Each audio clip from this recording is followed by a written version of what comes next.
Yo, speaking of parties, D, since you asked me a question, don't you got a question to ask everybody? I do have a question for everybody. Are men and women less eligible as dating partners if they bring multiple children into the relationship? Because it was a thing I was looking on black social media. They're saying like it's okay for men to have multiple kids to bring into a relationship, but it's not the same for women and stuff like that. But your thoughts, guys? I think it's a double standard. I definitely think it's a double standard. Yeah, it is. It's a double standard. I mean, from a man myself, before I was married, I think men pay attention to what they're getting ready to take on, and I think you kind of have to. You know what I'm saying? I think I've seen men with multiple children still go on and get into relationships with other women and have multiple children. But I think that it's harder for women when it's the other way around. You know what I mean? I've seen it, but it's definitely a double standard. I think it's harder for women when it's the other way around. Women usually, the children usually stay with women. Correct. So that's why it's harder. Yeah, you can. There's a lot of guys out here got kids and you wouldn't know it.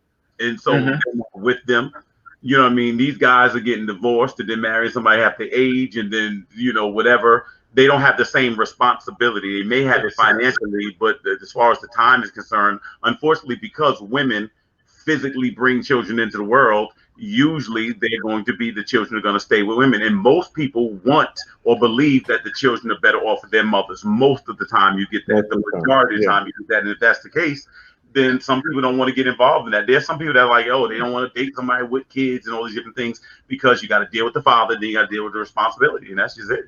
I think it's a holdover of societal norms where a man is a breadwinner, and provider.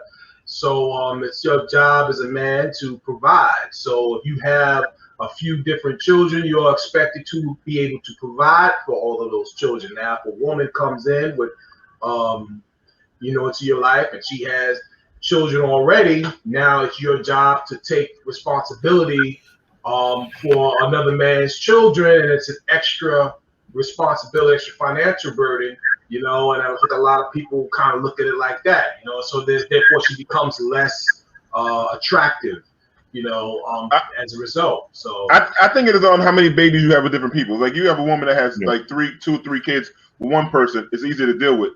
I think if they have 3 different baby fathers, there's 3 motherfuckers I gotta deal with. Correct. That's a little different. You know what I'm saying? So I think that's a little different. And women, men get away with it. See, I know guys that have 4 or 5 baby mothers, and they can do it because, like I think when y'all said, the women the children usually go with the woman. The guy gotta be kind of free, but then I don't know how many women want to deal with 2 or 3 baby mothers. Sometimes issues because they could be jealous relationships. Some of the women could be jealous, but but it's much easier if they have one person, if they have kids with one person. Yeah, because the thing is, I say it's kind of easier for a man because you have a man that's able to build up to 7 baby mothers. Like, at what point did you realize you were number 5 and realize you were number 6 and realize you were number 7? You know what I'm saying? So the thing is, like, I've seen guys do it, you know what I'm saying? So, and I've seen them get away with it. But I definitely see it's harder. Like, if you got a woman that has 3 children and she got 3 baby fathers, it's going to be harder for her to build up to 7 than that guy to build up to 7 baby mothers. Yeah. I think it all comes down to this. We never gonna get anywhere. And then the thing is, it's like D said, you got like 3 baby fathers, 5 baby fathers to deal with. 2 of them you're probably waiting for them to come home from jail. That's going to be a problem. You know what I'm saying?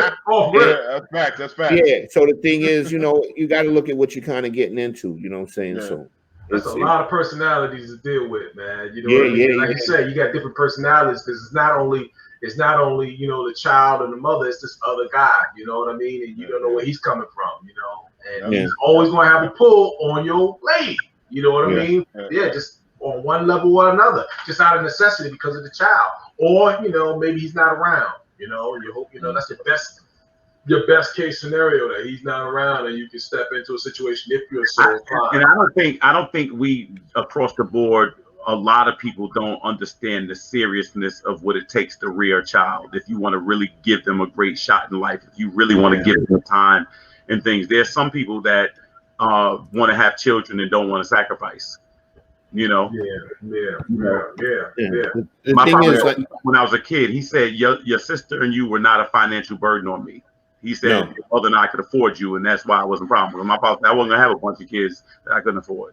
correct. The thing is, to be a good parent is it's an extremely unselfish act. You got to know that these children and this family comes before yourself. You know what I'm saying? And people that I've seen that are selfish, that they don't make pretty good decisions as far as being a parent, because they make decisions based on themselves and not their children. So their children wind up growing up off schedule. You know what I'm saying? So you kind of gotta be a special person to be a really good parent. And like you said, Kelvin, back in the days, I was raised by my grandmother, and the sacrifices and the things that they done for me, that's where I learned it from. Like, things that some people think are important to good parents, those things ain't important. It's about getting your children in a good place. That's what's important. Yeah, the most important thing anymore. I mean, really, think about most of the things that like everybody sitting on this screen right now owns their own home. You had to sacrifice something to do it. It's a sacrifice. That's just the bottom line. You got to give up something. Kelvin, where I stay, this is an Airbnb. I have you full. It's Airbnb. Yo, go ahead, Robbie. Nah, go ahead, man.